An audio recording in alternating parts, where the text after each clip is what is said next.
Hi guys, it's Mark Zickery, Mr. Sci-Fi, also known as Mark Zickery of Space Command, and I'm sitting here in the Mr. Sci-Fi mobile waiting for a meeting, and I thought I could take a moment or two to talk about Star Trek Picard, which I just watched the first episode of.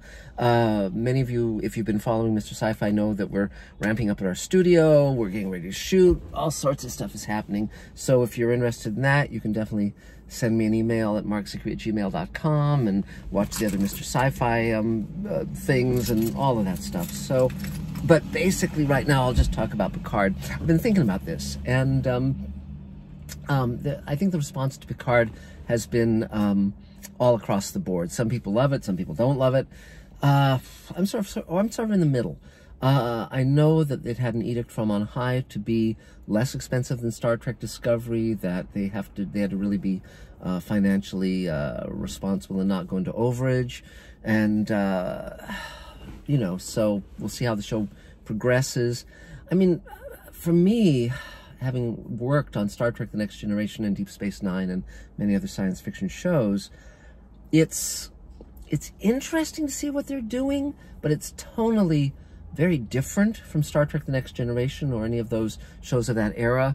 I mean, Patrick Stewart seems old, looks old, which is not, you know, shouldn't be the end-all and the be-all. I mean, he was terrific in, you know, the Wolverine movie Logan, and he's been terrific in many other things in recent years.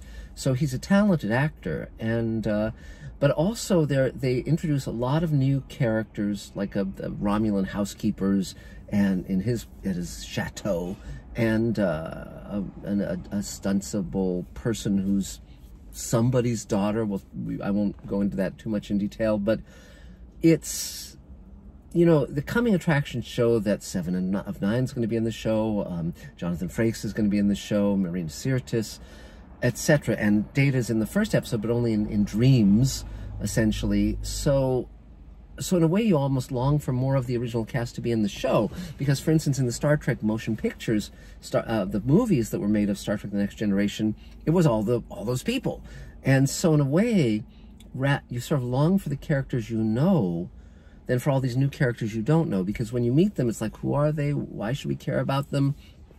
You know, there's that, and it's, I mean, definitely, you know, it feels like it's a different writing staff than wrote for Star Trek: The Next Generation. Now, many of you know that the first season of Star Trek: The Next Generation had a lot of birth pains. There were a lot of writers and producers who were fired in that first year or so, and there were a lot of episodes that in that first season did not work well. They had a lot of problems. The characters didn't know who they were, the actors, and finally Michael Piller came aboard, started hiring. He had an open door policy, reading spec scripts of Star Trek, hired a lot of people that way. Brandon Braga, Ron Moore, you know, the writing team they had on that show was terrific. Ira Bear, Brian Fuller, on and on. Richard Manning, Hans Beimler. And they all went on to become showrunners. They, you know, Melinda Snodgrass, many terrific writers. And so it feels totally different. There's still a feeling of a push-pull in the writers' room. You know, where someone wants to go in this direction, someone wants to go in that direction. It doesn't feel like it's about, you know, Patrick Stewart has said in interviews that it's about Trump and it's about Brexit and blah, blah, blah.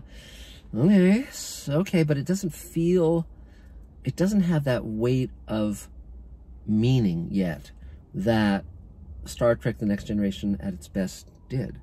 And, you know, I mean, it's funny because people often send me emails saying, why aren't you on the Star Trek shows? Well, no one's inviting me. No one's giving me an opening to do that. That'd be interesting to me. I wouldn't mind taking over Star Trek Discovery or Picard, seeing what I could do with that set of toys. But I'll tell you what I would do as much as possible. I mean, let's say for a moment, and I know the new season of Star Trek Discovery has debuted, and it would be, you know, I mean, we'll see if it's better than the first season, which I didn't like, or the second season, which was very funky in many ways. Here's basically I was thinking about this today. Here's my thought. If you watch The Orville, and I've only seen the first season and some of the second, The Orville is very interesting because it's basically Seth MacFarlane and Brandon Braga doing Star Trek: The Next Generation in their way. And, of course, Brandon was one of the great writer-producers on Star Trek: The Next Generation and beyond that. And they're taking a completely different aesthetic direction than Picard or Star Trek Discovery. And here's what I think it is. They're basically going back to the 90s and saying, well, we'll make it look like the 90s. We'll make it seem, the effects will be like very much like the 90s. We'll sort of comment on the world as we see it based on our lives, but really sort of redoing Star Trek The Next Generation as faithfully as we can without owning Star Trek.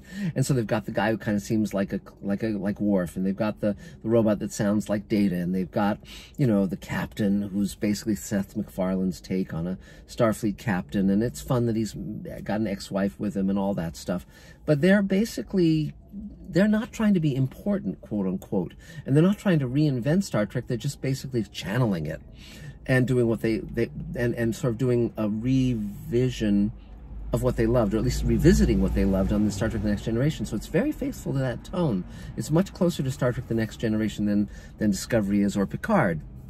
On the other hand, with Star Trek Discovery, it was very clear that they had a mandate to say, okay, we're now 20 years down the road, let's make this Star Trek that's important, Star Trek that's for this current age, Star Trek that looks amazing, and the production values and the money being spent all way beyond what the original Star Trek was shot on and with. And but because of that, and because there was apparently a lot of chaos in the writing room, it just, the characters often, it's like, how is this commenting on our world? How is this commenting on our lives? Because the original Star Trek, and all the way through, you know, DS9 and into Voyager and some of the episodes of Enterprise, weren't just about turning the pieces this way and that. It was about, how is this actually meaningful? And so so that was the thing of that. With Picard, I'm not really deep in it enough yet to see where they're going with it.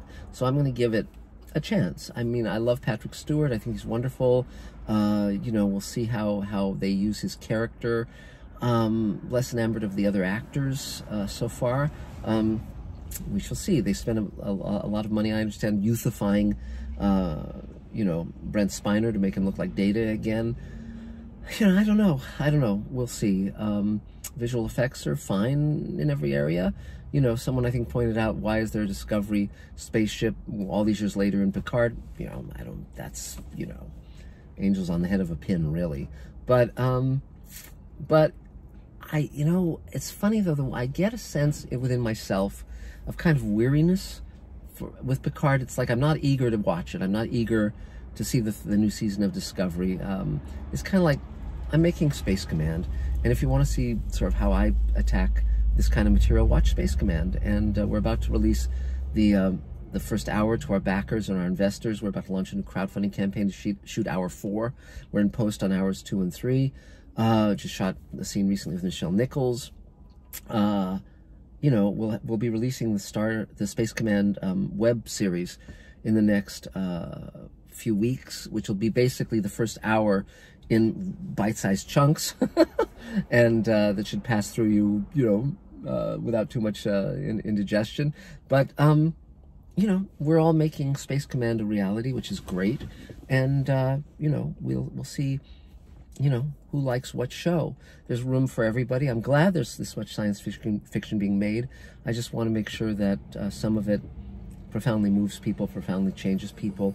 You know, there's a piece I'm going to do very soon called "What Good Is Television," and the title of this one is Star Trek still relevant? And that's the question. I mean, in order for it to be relevant, the writers have to really look at their own lives and the world we live in, and not just pontificate. You can't just say, "Oh, Trump is a bad guy," or "Trump is not a bad guy." It's like, it's a useless conversation. What you have to do, for instance, if you watch World Enough in Time, which is the Sulu episode Michael Reeves and I did with George Takei, and it's here on Mr. Sci-Fi. You can actually, and by the way, subscribe to Mr. Sci-Fi, ring the bell, do all that stuff. But you can watch that episode here, my Star Trek episode. You can see how I do Star Trek, and that episode, it was basically asking a very profound question as far as I was concerned, which was, what is the purpose of our lives? What makes a meaningful life? Is it longevity? Is it what we stand for? Is it those whose lives we touch? You know, for me, it's a deeply profound question, and I think it conveys. I think people have told me they're in tears at the end of the episode. I am myself, and So for Star Trek Discovery or Star Trek Picard or any of these shows to really last and really have a weight to them, you have to look inward.